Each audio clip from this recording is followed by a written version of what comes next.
बघा आम्ही कुठे चाललोय, सप्तशृंगी गड.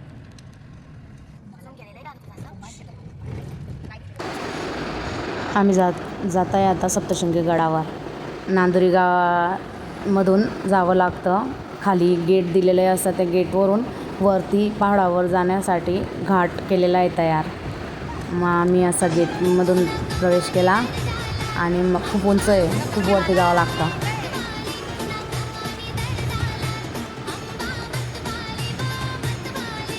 रस्ता तसा चांगला आहे वरती जायला, एवढा काही खराब नाही आहे.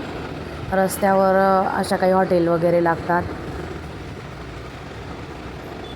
मोटरसायकल, कार, बस पण जातात तिथून. खाली गावामध्ये बस स्टँड आहे, त्या बस स्टँडपासून आपल्याला वरती जायला बस पण मिळते. कमीत कमी 10 किलोमीटरचा घाट आहे हा.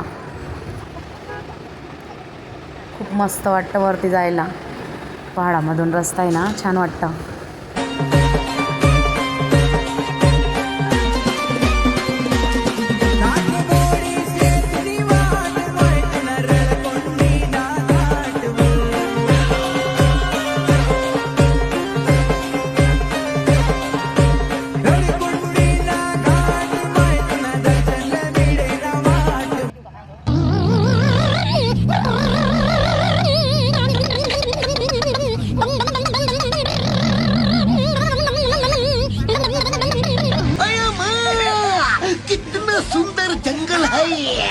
इतनी सुंदर जगह कहाँ से ढूंढ लिया, एकदम हेवनली एटमॉस्फेयर. अरे चिंगम सर, वो तो मैंने इंटरनेट से चेक करके निकाला. दिन रात मेहनत के बाद ये जगह मिली है.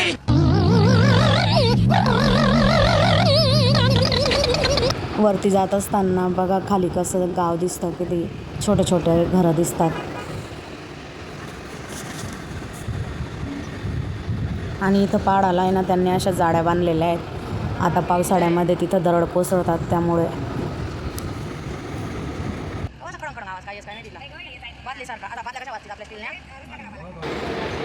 तिथं रस्त्यावर मध्ये मध्ये रस्त्याचे काहीतरी कामं चालू होते. रस्त्याच्या बाजूला ते असे भिंत बांधत होते, गाड्या वगैरे खाली काही झालं तर पडू नये बुवा म्हणून.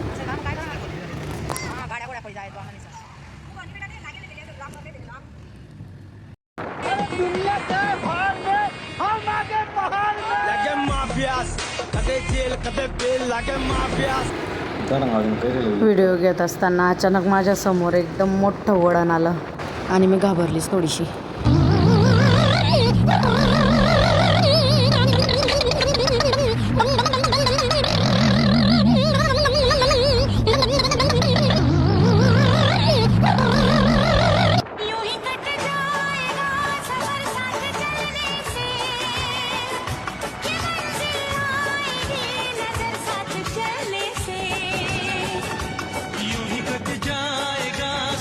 साथ चलने से कि मंजिल आएगी नजर साथ चलने से. बघा आम्ही कुठं आलोय, आम्ही आलोय वणीगडाला, सप्तशृंगी मातेचं दर्शन घ्यायला. तिथं पोहोचल्यानंतर आम्ही कपडे वगैरे चेंज केले, तयारी केली. तिथं तलाव आहे, तलावाकडे जाऊन मग आम्ही निघालो मंदिराकडे जाण्यासाठी. मंदिराकडे जाण्याच्या रस्त्याने खूप दुकानं लागतात.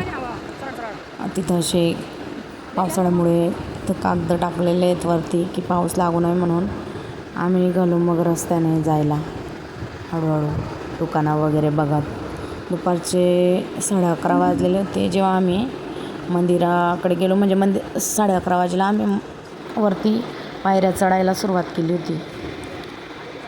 बघा कसे दुकानं लागलेले आहेत छान वस्तूंचे, खूप सारे दुकानं लागलेले आहेत. तिथं सर्व वस्तू मिळतात पूजेच्या, नंतर मिठाई, पेढे वगैरे, नारळ, सर्व वस्तू तिथं आपल्याला मिळून जातात. आम्ही घरून मातेसाठी ओटी घेऊन गेलेलो होतो आणि मग तिथं आम्ही नारळ, पूजा वगैरे असं घेऊन घेतलं. आम्ही तिथं पेढे पण घेतले, छान पेढे होते तिथं. नाही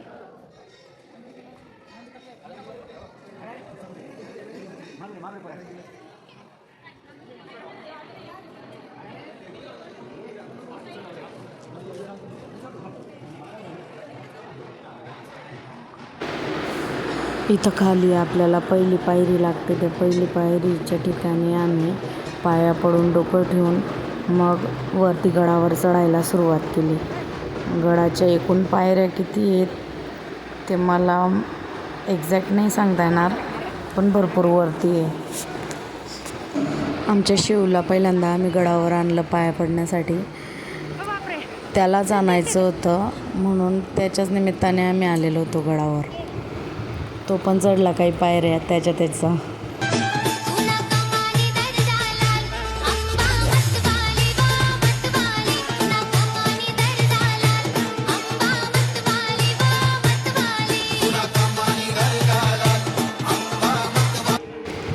आम्ही चढत 8व्या बारीपर्यंत पोचलो आणि बघा तिथं किती गर्दी झालेली आहे, किती लोक थांबलेले आहेत तिथं. म्हणजे आम्ही 11:45 वाजेपर्यंत 8व्या बारीला पोचलो होतो आणि 12 वाजेला आरतीचा टाईम होतो. मग तिथं आरती चालू होती 12 वाजेची आणि आम्हाला 12 वाजेची आरती 8व्या बारीवरच सापडली. मग आम्ही तिथंच थांबलो. आम्ही आरती वगैरे केली आणि मग आरती झाल्यानंतर पण खूप वेळपर्यंत त्यांनी गर्दी तशीच थांबवून धरलेली होती. म्हणजे लोकांना सोडतच नव्हते. कमीत कमी 1 तास आम्ही तिथंच बसलो. तिथं मोकळं होतं तर आमच्या शिवला खूप मजा वाटत होती. तो पण तिथं खेळत होता आणि खूप मस्ती करत होता. खेळता पडून पण गेला, लागलं त्याला. मंदिरात दर्शनाला लोकांना लवकर सोडत नव्हते आणि खालून येणाऱ्या लोकांची गर्दी वाढतच होती. म्हणून वरती पण खूप बाऱ्या लागलेल्या होत्या आणि खालून येणाऱ्या लोकांच्या पण खाली अजून बाऱ्या लागत होत्या. म्हणजे खालून गर्दी वाढतच होती. आम्ही फक्त रस्त्यावर नाश्ता करून निघालेलो होतो आणि मुलांनी पण काही खाल्लेलं नव्हतं. आम्हाला वाटलं अर्ध्या किंवा 1 तासात दर्शन होईल आणि आम्ही खाली येऊन जाऊ, पण तसं नाही झालं. आम्हाला जिथं अर्धा तास लागतो 1 तास लागतो दर्शनाला, तिथं आम्हाला 4 तास लागले. आम्ही 11:30 पावणे 12 वाजेपासून 8व्या बारीत उभे होतो. तेव्हापासून आम्हाला दर्शन घ्यायला बरोबर 4 वाजले आणि एवढी गर्दी मी कधीच बघितलेली नव्हती. कारण आम्ही असं दुपारच्या वेळेला कधी दर्शनच नाही घ्यायचो. आम्ही सकाळी किंवा रात्री असं आम्ही दर्शन घ्यायचो आणि यावेळेला आम्ही दुपारी चढलो, त्यामुळे आमच्या खूप फजिता झाल्या. त्यामुळे कोणीही गडाला येत असेल तर त्यांनी एक तर सकाळी 4-5 वाजेपर्यंत दर्शन घ्यायचं किंवा रात्री 9-10 वाजेपर्यंत दर्शन घ्यायचं. खाली यायला आम्ही खूप थकून गेलो नंतर, म्हणून आम्ही शूटच केलं नाही काही.